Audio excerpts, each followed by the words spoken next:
It's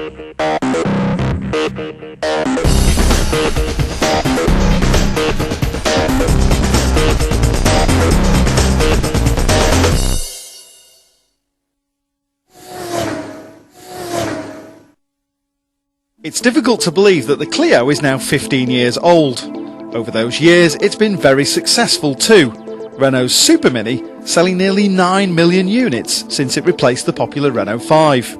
So the new third generation Clio has a lot to live up to. 15 is about the age where we all made some fairly important decisions that ultimately shaped our futures. And much the same is true of the new Clio. The Super Mini market remains a hugely competitive one.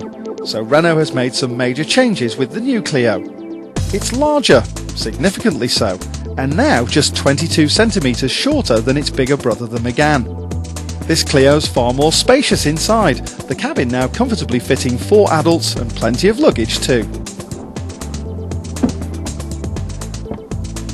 The downside is the weight is up, not just because it's bigger but also for Renault to gain yet another 5-star Euro NCAP performer to its range. The weight gain is particularly notable with the smaller engines. The 1.2 litre struggles to pull the Clio along convincingly. The 1.4 litre engine is a much better bet, while the 1.6 Auto has ample performance despite its fussy 4-speed automatic.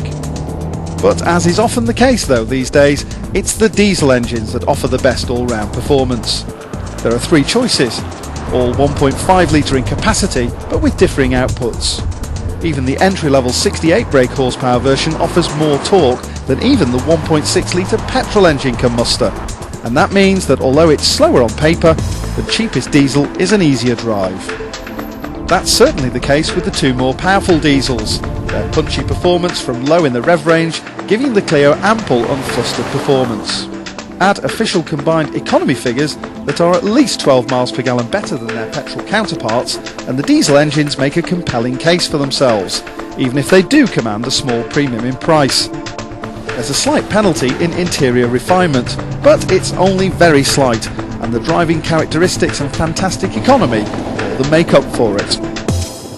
Renault has worked hard on the interior materials too, adding to the quality feel with good-looking, feelsome plastics and more emphasis on fit and finish. The simple interior design, combined with a large glass area, makes the cabin feel large and airy. Renault has even managed to produce its impressive Euro NCAP figures without giving the Clio the sort of thick A-pillars that often blight new models in this class. The seats are very comfortable, the front's offering good all-round support, and a new headrest design that's both easily adjustable and helps prevent whiplash in a rear-end impact. Other safety kit includes enough airbags to refloat a scuttled ship.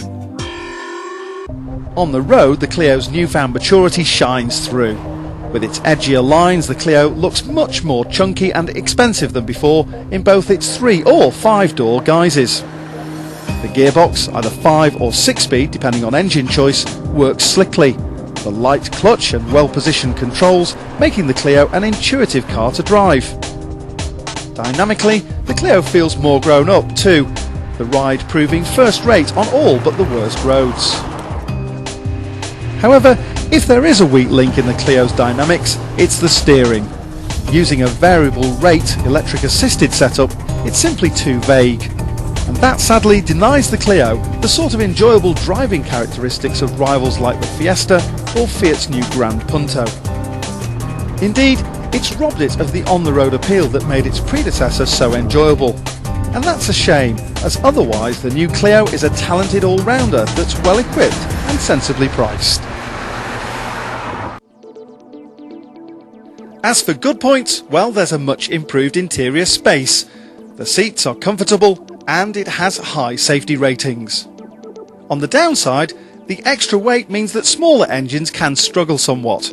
It's not as enjoyable to drive as some rivals, and it has extremely light power steering.